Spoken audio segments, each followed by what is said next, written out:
What's going on, YouTube, fam? It's your boy Tony 2 times, and we back with another episode of Hood Tales, man. Before I start, be sure to tap that like button. Definitely watch this video to the end to hear the full story and all the details in the case. For the day one, fam, y'all already know it's all love. Thanks for tuning back into another episode.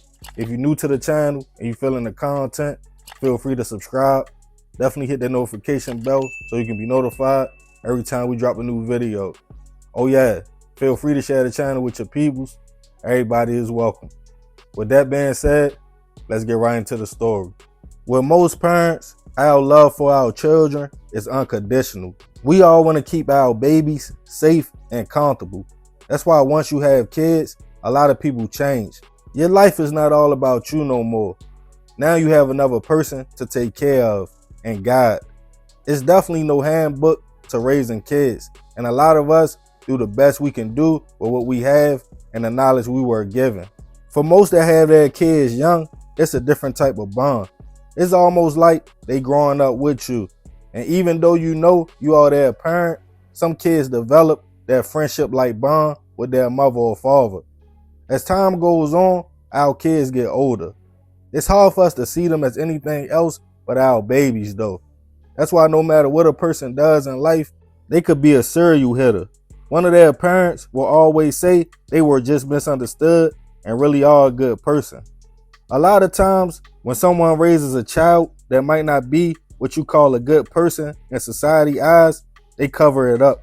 They don't want people seeing and viewing their child in no kind of way because they are usually scared that will reflect back on their parenting and people will judge them. But most of the times, that's not even the case. You can be the best parent in the world, but at some point, your kids will grow up and make their own decisions. And for the ones that go out here and put themselves in bad situations, that leaves most parents in the trick bag. Do I help or do I let them bump their head? That way they know not to do that again, and I won't always be there for them. But most will give in, thinking they don't want no harm coming their child's way. Never knowing keeping them safe could sometimes also put you in danger depending on the situation. And on this episode of Hood Tales, we'll be taking it to Kansas City, Missouri to discuss the case of a man whose parents tried to help him until he snapped over some missing money. In March of this year, 20-year-old Jason Sessoms was a young man trying to navigate life. Jason came from a good family with both of his parents around. His mother, 38-year-old Malika Sessoms, dedicated her life to her kids, making sure they had the best and gave them game so they could go out here and make something of themselves. Jason's father, 42-year-old Marvin Sessoms, was a hard-working man who stepped up to the plate and was the best father to Jason he could be. Jason's parents was originally from Philly, and Jason and his mother Malika were very close when he was growing up, to the point she would spoil Jason and do anything to make sure he was okay. It seemed the young man was also very fond of his mother as well. Jason also had other siblings, including a 10-year-old little brother. And now 20 years old, considered a man, he wasn't under mommy or daddy no more and was trying to create a life of his own. The young man was attending school in Missouri, where he stayed with some roommates. But somewhere in the mix, Jason got into some serious trouble. Not with law enforcement or police, but on some street type of time with some individuals, and there was word going around town somebody dropped a bag of money on the young man's head. Jason became concerned his life was in danger. Not knowing who to trust, he knew he could call his mother and father, and which he did. He explained the situation, and with no hesitation, Malika and Marvin agreed they would drive down, come pick up their son, and take Jason to his aunt's house, Marvin's sister, in Georgia, just to lay low. The parents, along with Jason's 10-year-old brother, hit the road and arrived at Jason to pick him up. They eventually left Missouri and started heading south. As they continued on their journey, it came to a halt when Jason's little brother realized he left his laptop computer back in Missouri. With that, the family turned back around to go pick it up. Tired from driving, Malika told her family they would stop and stay the night at a motel, an extended stay in Kansas City. On March of this year, the family all entered their room they shared and went to bed. Family members attempted to call Marvin and Malika to make sure they were good on their trip. After a day of calling, they became concerned and went to file a missing persons report on the two of them. Police became suspicious after realizing Marvin's phone location showed he was in Illinois and Malika's showed she was in Missouri. Knowing they were traveling together, Kansas City police was contacted to do a welfare check at the motel. They responded to the room located in the 4300 block of North Corrigan Avenue around 3:45 a.m. on March 29th of this year to find a shocking scene.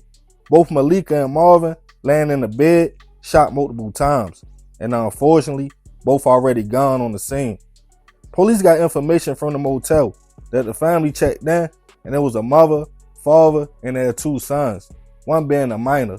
Looking at surveillance video from the motel, it showed the man and the younger boy packing items, getting into Malika's car, and driving off. Later that same day, miles away in Paw Paw, Michigan, local police got a call of a possible home invasion.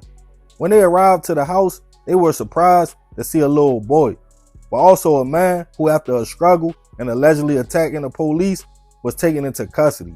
The man was 20-year-old Jason Sessoms.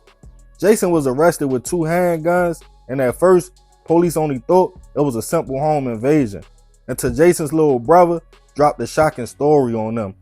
He claimed his big brother had shot their mother and father back at a motel in Kansas City, and then stole the car, taking him with him.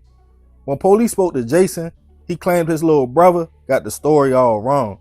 He stated they were all in a room asleep when a big Mexican man came in the room and shot his parents. He claimed he was able to grab his little brother and flee the scene, but police knew that wasn't the case. After reaching out to KC police and hearing the evidence, police confronted Jason again, saying the video showed no one entered the room. That's when he broke down and told the truth. He stated he was mad, feeling like his mother had stole his money to pay for the motel room after he couldn't find it. So he grabbed his gun while she was asleep, shot her in the head, and as his father Marvin woke up, he attempted to grab his own gun, but Jason also shot him before fleeing with his little brother.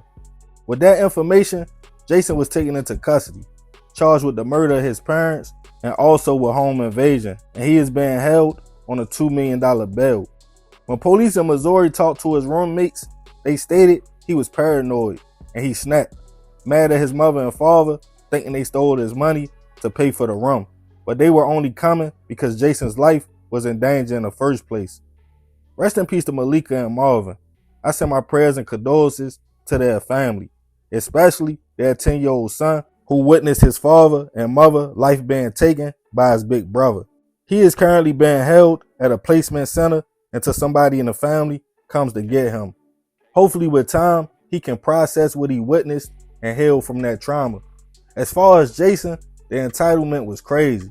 Your parents come to your rescue, basically trying to save your life, and you take their life because you thought your mother stole your money to pay for a room you were staying there, and that if you wouldn't have called them in the first place, they wouldn't even been there. That's wild. Malika was asleep and never saw it coming, but Marvin woke up, tried to grab his own gun just to see his son aiming the gun at him. I can't imagine what he was thinking. In one post somebody shared, they stated Jason's mother would do whatever for him, and she spoiled the young man. So I'm gonna end this one with a question. As parents, when should you let go and let your kids deal with their own problems and issues? At 18, 20, 25, let me know your thoughts. And have you ever had to tell one of your kids you wasn't going to help them or have trouble letting go? Let me know in the comments. And remember, we gotta succeed, not to fail, so we won't be just another hood tale. Yeah, man, crazy story. Rest in peace to Marvin and Malika. I definitely send my prayers to their family. But I ain't gonna talk too much more about this one. Y'all leave it in the comments. I appreciate you if you made it to the end. It's another episode of Hood Tales. It's your boy Tony 2 times. Love, fam. I'm out.